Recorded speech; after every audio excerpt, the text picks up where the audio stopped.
So you guys have been loving my Profection series, so I thought I would continue on.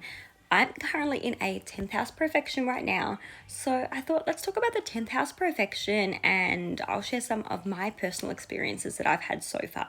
So this one's super interesting, but the month before I actually started this Profection, I was offered a new job and did some training for the role.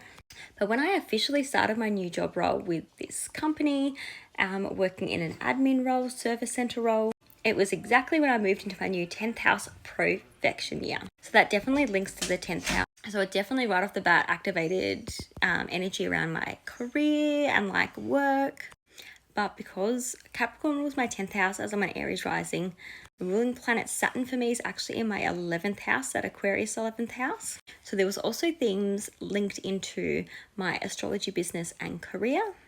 And because I have Neptune and Uranus in the North Node in Capricorn, they were activated because it's a 10th house Profection for me as well. So obviously those planets get activated along with the ruling planet, which is Saturn in the 11th house. So there was lots of themes of me getting a new job, a part-time job, in an admin role, but also building my business where I was getting a lot more clients. I was building a bit more of a reputation. I get to kind of connect and collaborate with other people that are in the spiritual community and in the astrology field.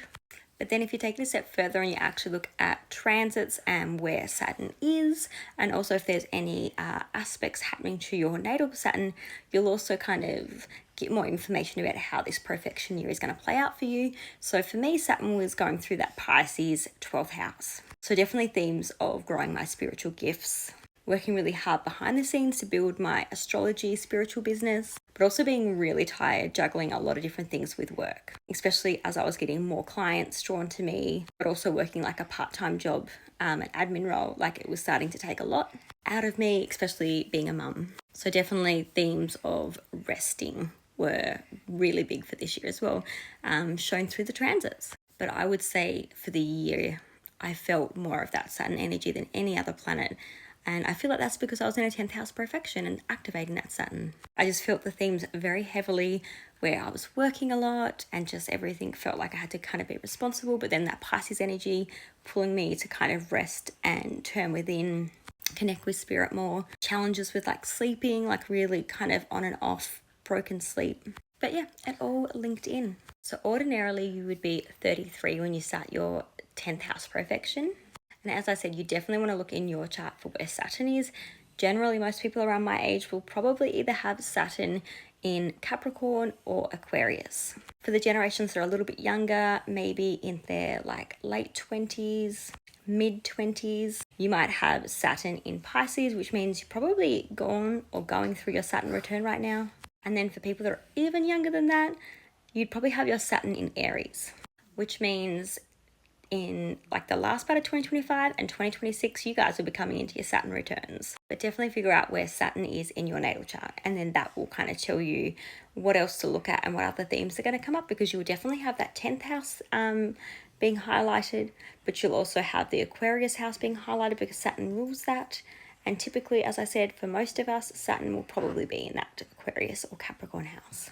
But the general themes that people will see in a 10th house Profection will be a huge highlight on their career. So not their job and work that they do, the everyday kind of job tasks and duties, but really your career, like what you're working towards as an overall career. Like I'm an astrologer, I'm a psychologist, I'm a vet, I'm a nurse, all those sorts of things. So definitely there can be promotions, there can be starting new jobs that are in alignment with your actual career pathway, building a business, starting a business. And then there's also the like reputation side of it.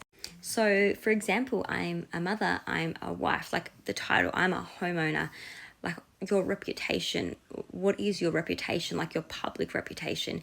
That could be discussed, or there could be some big changes to your actual reputation. For example, I told you guys that I was drawing more clients in, I was linking with more people in the spiritual and astrology community. I was getting a good reputation and still am based on my readings and connections with my followers and friends that I have on here that are in the same community.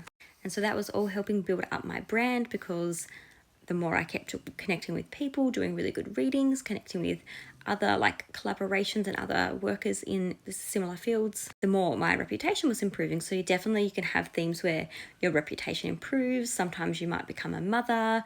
There's a big like career reputation glow up. Some people, they might be graduating university and they're officially like a doctor, and then they're looking for a career in that field. And for other people, you're just building a legacy. So what is the legacy that you're going to leave behind? What do you want to be known for? Especially for people that are a little bit, maybe older, maybe they're, 50s, 60s, 70s. They would probably be getting to that stage with a 10th house profection, because remember that they go up in 12s. So every age, like 33 onwards by 12s. Those later age groups, you might start be thinking about your legacy. What are you leaving behind? What do you want to be known for? For example, I'm a best-selling author. I'm an editor for Vogue magazine. Like those big like legacy things that you're going to leave behind. So it's not just leaving a career, but it's like, how did you impact that career and what were your achievements in that career? So it's like, career, reputation, and legacy. I hope that all makes sense, but like they're the themes that will get unlocked with 10th house profection years. And of course, any planets that are in that 10th house and the house that Saturn is in. So you have to kind of like tie all of that together. But overall, it's a really good year. It's a very public year. It's very much about achieving your goals, especially around your career and reputation. So I really hope that this has helped.